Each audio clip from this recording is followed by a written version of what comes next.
and it is time to get our stuff in order. AP has put some important information out there, and we want to make sure that you are on top of it. And we also want to add a little bit to it. Now, so first thing, AP has posted a video that walks you through. It's about a 5-minute video that is how to take the exam. It explains how you're going to do it online, and you'll get some sense of the way that works. If you have not watched that yet, check your email or follow the link in our document and go watch it. Like, stop this right now, go watch it, and then come back. Okay, you're back? All right, we'll move on. Yeah, we've gotten a whole bunch of information from College Board about the AP exams over the last few weeks, and they finally put together one exam overview PDF that's really, really good. So please take time. There's a link right there, and it goes over everything you're going to need to do before the test and everything that you are expected to be doing during the test. So it's well worth reading. I would scour it and make sure you understand it. Part of that reading is the 5 steps you need to take before exam day, and I would get started on that right now. Part of it's contact information. So when you read through the document, that'll be very clear. Yeah. So now that's the new information that AP has put out, but we have some clarifications and some details for you to know. So further down in the document, you can check out some of what we're talking about here. But top of the list is the video said 30 minutes for the first question and 20 minutes for the second question. And no, that's 25 minutes for the first question and 15 minutes for the shorter question. And they're going to go in that order. And 5 minutes added onto each for you to be able to upload files. If you don't get anything uploaded, though, you could have a beautiful answer that you have finished in 30 minutes and you will get nothing. So you have 25 minutes, and then you got to make sure that you can submit the info. Keep that in mind, because you're not going to be able to fix that after the fact. All right, moving on. So a couple of days before the test, you're going to get an AP ID and a test ticket emailed to you. So you're going to be required on anything that you submit, you're going to be required to have your AP ID and your initials on the top of it. So whether you handwrite it or whether you type it, you have to have that on there. So it would be a really good idea to maybe pre-make some answer sheets, whether you're writing it out or whether you're typing it out. Have it made so you don't need to take time to do it during the test and you don't forget about it. It's a security issue. And so you don't want to omit it because they may not score your paper. So when you get the email with your ID, don't forward that email to yourself or anybody else. You need the original email to be able to access the test. So that's the key point that they emphasize. You've got to, that ID is going to go through everything that we have.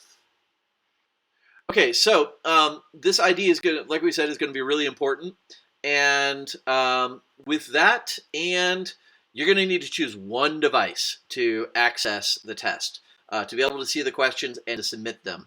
So it can be a computer, it can be a tablet, it can be a phone. However, when we heard this, one of the first things that came to mind was these are FRQ questions that are involved. They have diagrams, they have lots of explanation, they have detailed questions. You want to be able to see the whole thing. So it's so easy to miss some important detail and answer an entirely different question and miss something. So being able to have a large display where you can see the whole question, to me, is the highest priority.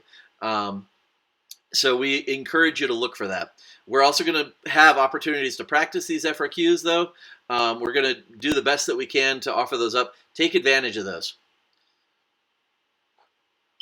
Yeah, so when you take the exam, you're going to have your choice of either typing in the answers and copying and pasting them or typing them right into the test, or you can write out your work by hand and upload or scan a picture. So make your decision on what works best for you and what you've practiced. So a little advice for each of these formats. So no matter which option you choose, like we said, set up your workspace with your AP IDs and initials before you start. if you are going to write out your answers by hand, it might be tricky for you to use a large computer or a tablet to take a picture of it and send it. So a phone might work best for you, but I would practice it, whatever you're going to do. So if you're going to take a picture of it, or you could even scan it to a PDF, there's PDF scanners out there. Practice what you're going to do. If you're going to type in your answers, you may want to have some scratch paper off to the side too, so that you can draw yourself a free body diagram or write out an equation, however you want to think through it, and then you can type out your answers a little bit more efficiently. So, for example, if you were going to write out a formula, there's one in the document. So for rotational kinetic energy, you could just type in the words rotational K in parentheses equals inertia times rotational velocity squared. So practice writing out those formulas if you're going to do those FRQs. Yeah, we don't expect to have like huge algebraic work that you have to do, but we always need to cite variable relationships, and equations are going to be one of the fast ways to do that. And just because you're typing doesn't mean you cannot that you can't include any equations.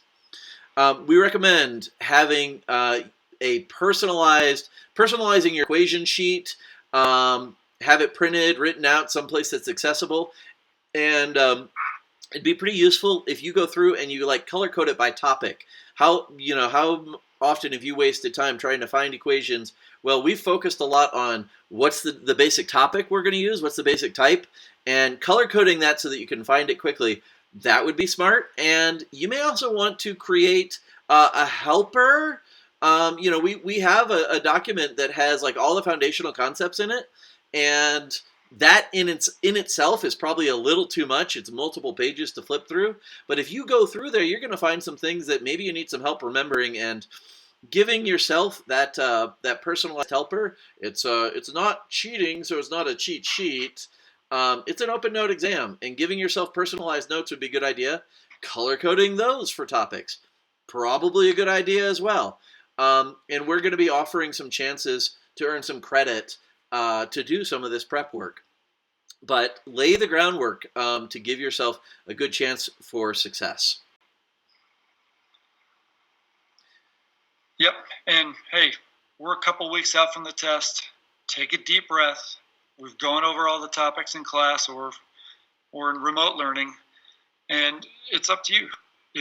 Do as much or as little practice as you need. I would tend to err on the too much side for the practice, but definitely we've given you a lot of the MyAP stuff, and now we're switching over to the FRQ. So I really would do quite a few of those FRQs, compare it, and if you have questions, please come to the help sessions. Yeah, when we don't get questions from you, it's really hard for us to tell you what would be useful. So come to the help sessions. Come see us.